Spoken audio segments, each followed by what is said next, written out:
Hello students, welcome ulit. So, continue tayo. Problem number 15. Asa na yan? Integral of square root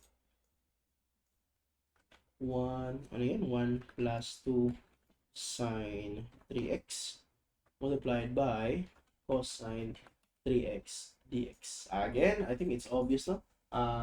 Obviously, the topic is about substitution, so we will use substitution. So we will let u be either this function, or I mean this term, or this one. Now, as I've said, it's always best to let u be that equation inside the exponent, ibang bracket, or inside the square root para ma-remove natin yung square root or yung exponent. Okay, in this case, we will let u be equal to this one kasi ito yung nasa loob ng radical sign. Sige, and then I think okay naman, no? Kasi ang derivative ng 1 will be 0. Derivative naman ng 2 sine 3x will be sine 3x, cosine 3x din. So, okay lang.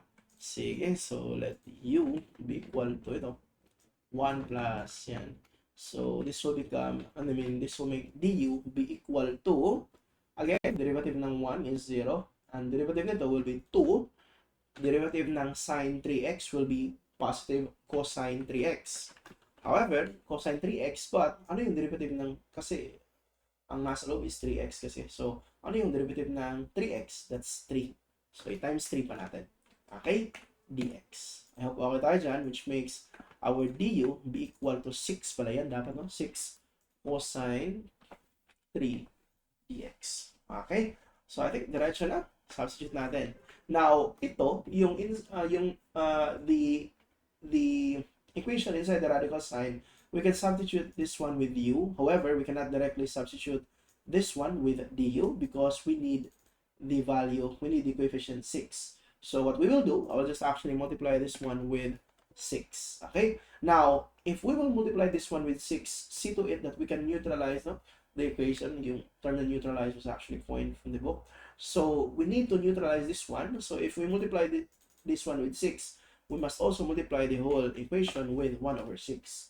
That way, we simply multiply the function with 6 over 6 or equal to 1.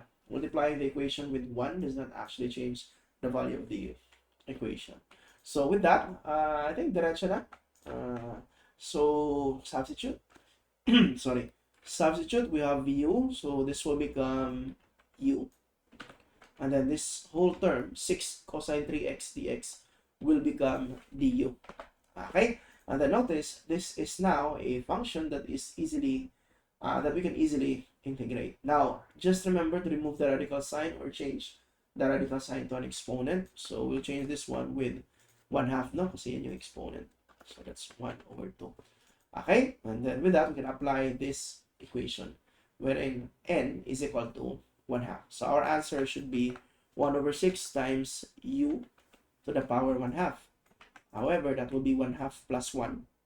And then divide the whole variable with the exponent itself. And then don't forget plus c.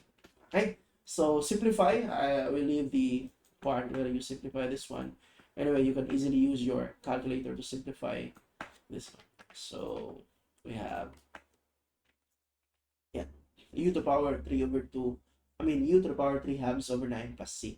And then don't forget to store the original value. To store the original variable, or to substitute back the original value of u. So that's 1 plus 2 sine 3x. Okay? So this will be 1 plus 2 sine 3x. Yeah. Sige. So I think this is our answer. Now, let's try to check if we have the correct answer. Anyway, we have our answer key. Anong number ba ito? Number 15. Yep. So, I think it's okay naman. Tama naman. Sige. So, I think that's it. If you have any questions, comment down below. And then we'll proceed with problem number 16. Salamat.